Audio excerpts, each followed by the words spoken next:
Hi friends, welcome to Deepika's వంటలు. ఇవాల్టి మన టేస్టీ రెసిపీ వచ్చి చికెన్ ఫ్రై.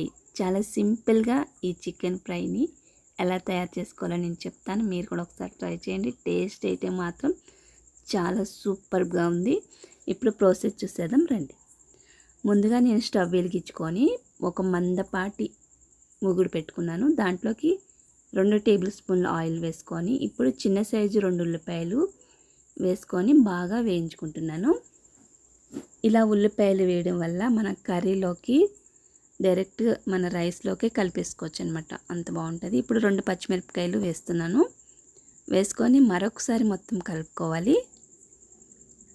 ఇప్పుడు 1/2 టీ స్పూన్ పసుపు వేసుకున్నాను. అలానే సాల్ట్ మీ రుచికి తగ్గట్టు వేసుకోండి. ఇక్కడ నేను 1.5 స్పూన్ వేసుకుంటున్నాను. వేసుకొని మళ్ళీ అంతా కూడా ఒకసారి కలుపుకోవాలి.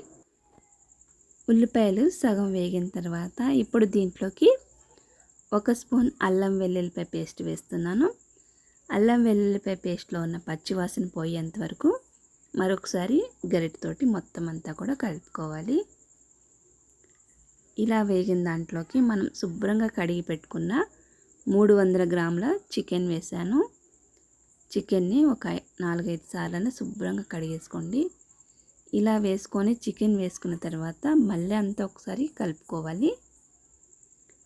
ఇలా ఉల్లిపాయ వేయడం వల్ల మనకి ఇందులోకి చారు లేకపోయినా కానీ డైరెక్ట్ రైస్లో కలుపుకొని తినేసేటట్టు ఉంటుంది కర్రీ. ఇప్పుడు దీంట్లోకి కారం వేస్తున్నాను. ఇది కూడా మీరు ఎంత స్పైసీ తినగలుగుతారో అంత వేసుకోండి. ఇప్పుడు 2 స్పూన్ల కారం వేసిన తర్వాత 1/2 టీ స్పూన్ గరం మసాలా వేసి మరొకసారి మొత్తం అంతా కూడా రోస్ట్ లాగా వేయించేసుకోవాలి. చూస్తున్నారుగా, ఈ విధంగా మొత్తం అంతా రోస్ట్ లాగా అయిపోయిన తర్వాత దీనిపైన కొంచెం కొత్తిమీర వేసుకొని నాకు ఈ చికెన్ ఫ్రై వేగడానికి సుమారు 20 నిమిషాలు పట్టింది. అలా మధ్య మధ్యలో మీడియం నుంచి సిమ్కి మార్చుకుంటూ ఇలా వేయించుకోవాలన్నమాట. మొత్తం చికెన్ ఫ్రై అంతా కూడా ఇందులో వాటర్ వచ్చి ఇంకిపోయి బాగా రోస్ట్ లాగా చేసుకున్న తర్వాత లాస్ట్లో కారం మసాలా వేసాం కదా, చూస్తున్నారుగా చాలా బాగా రెడీ అయిపోయింది చికెన్ ఫ్రై అంతా కూడా. ఈ విధంగా మీరు కూడా ఒకసారి ట్రై చేయండి. టేస్ట్ అయితే మాత్రం చాలా బాగుంటుంది. అలానే ఈ వీడియో మీకు నచ్చినట్టయితే ఒక లైక్ చేయండి. Thanks for watching.